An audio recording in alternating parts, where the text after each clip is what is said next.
Looking at this schedule, you know, if I had to pick one tournament that I think I have the best chance of winning, believe it or not, is for your winner, Elton Jones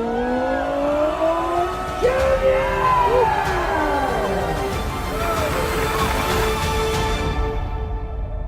So the 2024 Bass Pro Tour schedule has been announced along with Red Crest and heavy hitters. We've qualified for all those. So we've got 9 events on our schedule next year that have been announced, and we're gonna run through it with you guys. There's some tournaments on there that I'm super excited about, a few that I'm kind of like, We're gonna go through those. Which one do I think I have the best shot at winning, and what tournament am I most and least excited about? So starting off in Texas, well, half in Texas, half in Louisiana, Toledo Bend.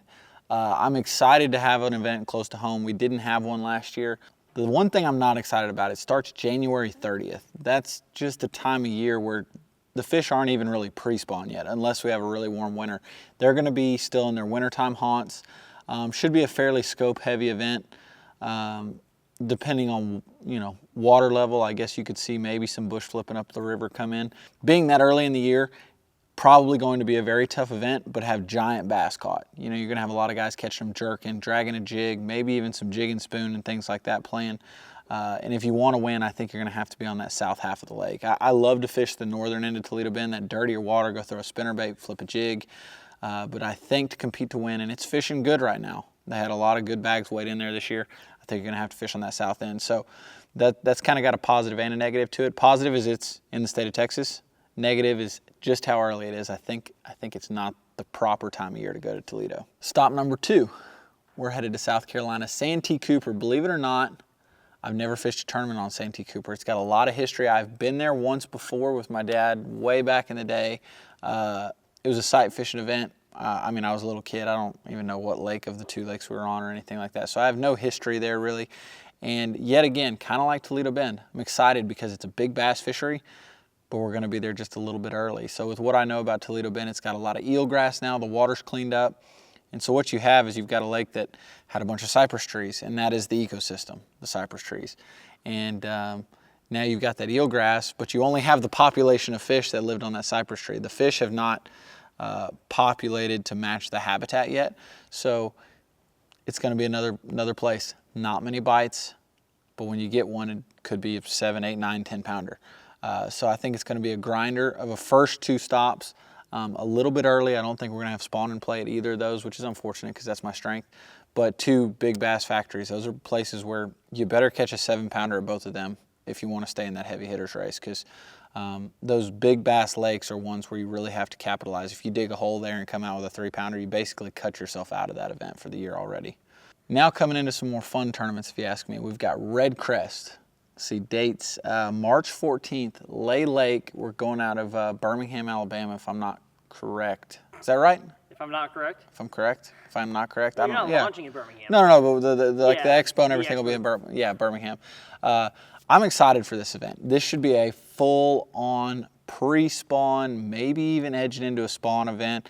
Lay Lake's been fishing well. It's kind of on an uptrend from what I understand. And to have a championship level event around the spawn, pre-spawn time, is one of my strengths. Should be a really, really fun time.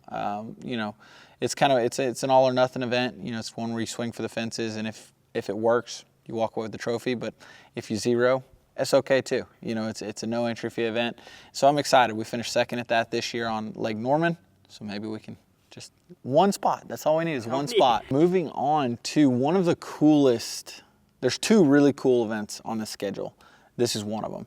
Dale Hollow, early April, beginning April 9th.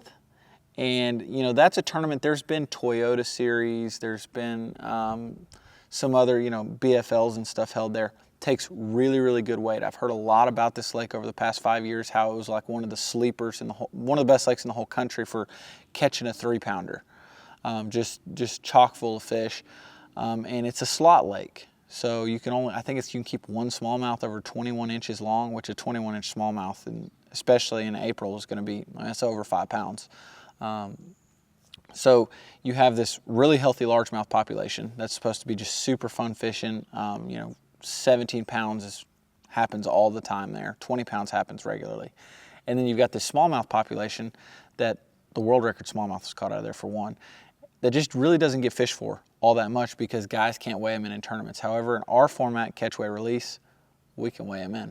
So I think it's going to be a scope heavy tournament. I know that's a hot topic right now, but it's really going to depend on how warm the year is. Are the smallmouth going to be still out on bait, chasing fish around? Is it going to be high and muddy? Are we going to be cranking? Or are they going to already be on beds where we're throwing Ned rigs on gravel points and stuff like that? But regardless, that's going to be probably one of the best fish catching events that we maybe have ever had on the Bass Pro Tour. And to do it on a lake that really nobody has seen much on in a long time anyway, I'm really excited for that event. It should be just a catch fest, and I'm excited. Moving on, we're going to Lake Eufaula. Not the Lake Eufaula we've been to twice already, though. There's another Lake Eufaula in Oklahoma. It is a massive body of water. I've never fished it before, like several of these lakes on this schedule, but I've driven across it like 7 or 8 times, maybe 20 times. I don't know. I've driven across it a lot. All I know is you drive across it 3 different times, and it's like, it feels like you're going alongside of it for an hour. Another lake, not much history. They had a Bassmaster Open on it this past year. That fishing was tough. They're in a much bigger field. We're in a little bit better time of year. They also had a pro circuit event there. Kelly Jordan won it. Be around that same time of year. I think we're going to be post-spawn, spawn, maybe a little bit of a shad spawn, depending on what time they have us taken off.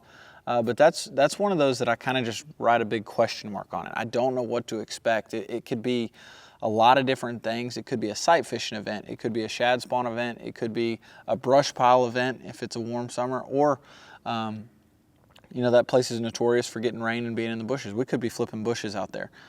So that's one that I don't have any really expectations for. The conditions and the season that we have leading up to that is going to dictate how I fish that event. But I love lakes that not many guys have history on. It's kind of hard to go to these lakes where you can circle it and be like, so-and-so is going to top 5 here. He lives here.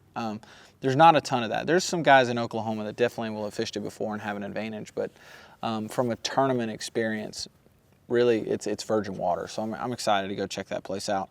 And that brings us to Heavy Hitters. A very familiar tournament for us. Been our best tournaments of the past 2 years, be it a big fish tournament or just winning the overall.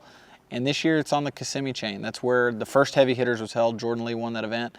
That was in July, but we're there in May. I've never fished it in May. I've heard that is the time to be there. Like, that is when they catch the most and the biggest bags. Like, the fish are they're off the beds, they're feeding up. You can catch them a lot of different ways: topwater, frogging, flipping, offshore grass. And so I've always heard like that's the time to go catch a dirty 30 on the CMI Chain. And so to be going there that time of year for that tournament when it's all about big fish is really cool.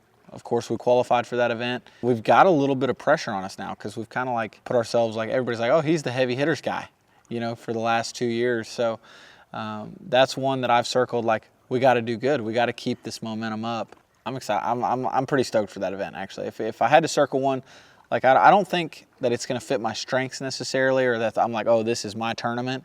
But as far as an excitement level, tournament I'm looking forward to the most, just off of like, I would love to go there and fun fish, is probably the CMI Chain in May. I think it's going to be an awesome event. And you got to win it and get big bass on the final day. And on the final day. That's the one thing we haven't done yet. Next on the schedule, I talked about 2 events that really stand out as just cool events. I talked about Dale Hollow earlier, and this one right here is a place you probably never heard of unless you live there. The Chowan River, Chowan River, C-H-O-W-A-N. It's in North Carolina. It's a tidal fishery. Another place, I had to look up on a map where this place was. I had never heard of it before. I didn't know that there was bass tournaments held here. But as I began to research this place, it looks like it's got a lot of big fish. You hear about the James River and the Chickahominy. The Chickahominy River having Floridas and catching big bass, or the Cooper River down coming out of Santee. I think it's going to be that kind of a place, and it looks like there's a lot of 20-pound bags that get caught. We're there in June, and it should be a really, really good event. The good thing is a lot of times on those tidal fisheries, you've got to run a long ways and chase tides. It looks like I could be wrong, but a fairly small body of water that we're going to be fishing. So you're not going to be having to make long runs. I'm excited. That's a place I definitely will want to go pre-practice. Try to get a vibe for, ride around, see the land, and looks like it's got a lot of 4 to 6 pound bass in it. And anytime you got that, it's gonna be fun. Next on the schedule, another tidal fishery just right up the Atlantic coastline. We're going to the James River out of Richmond, Virginia. I just mentioned the James River and the Chickahominy River. That's one body of water as they dump into Chesapeake Bay. I fished 2 Bassmaster Opens on the James River. Both times, pretty much everybody runs to the Chickahominy. However, one tournament did get one in the James River right there by takeoff, so that's always a possibility. But the biggest fish in that place live in the Chickahominy River. It's about a 45 to 50 minute boat run. I'm excited to go somewhere that I think I'm gonna have a little bit of a leg up on the competition, just being because I fished 2 tournaments there. A lot of the guys that have been fishing for a long time, if they didn't fish those opens, which several guys have, like Randy Howe won one of them, they just, you know, like I sat at a dinner table a couple weeks ago with Ott and Andy and Skeet and all those guys, and none of them have ever been to the James River. And so just having a little bit of an experience there, knowing what I'm looking for, knowing what to expect when arriving, is something that I like. I'm excited about the James River. It's kind of had my number in the past, but every time I felt like I was just one little piece of the puzzle away. I didn't have bombs, like I didn't have bad tournaments, but I didn't have great ones, so hopefully we can put together a great one. That leaves us with one event, all right? And this is a place everybody in the pro bass fishing world is familiar with, the St. Lawrence River. We're going out of Messina. You know, it's a giant body of water, the river itself. We're not fishing the lake like the elites do, but we've got about a 100-mile stretch of river that we're going to be able to access. We're there in August. Should be an offshore bonanza, fishing deep current seams and things like that. I have a lot of experience up there. The only problem is I have experience on the Messina end, and it just seems like year after year, you got to run towards the lake. Even if you can't get on the lake, you got to run towards the lake to have a chance to win that event. And so it's going to be an event where do I fish history and probably guarantee myself a check, or do I risk it all and go for a win and run to the lake and fish all new water, just places I've never even really seen before?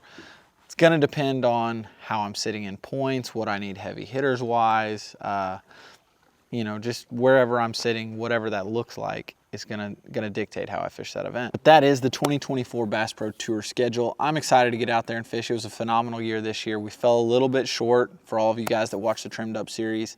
And you know, it's a lot of pressure, but we've got a goal to strive for, and that's to do better than we did this last season. We ended up 4th overall in points, just 5 points out of 1st. So we're really close to putting that dream season together. 2024, maybe it'll be our year. Dude, that might be pushing 7. It's huge.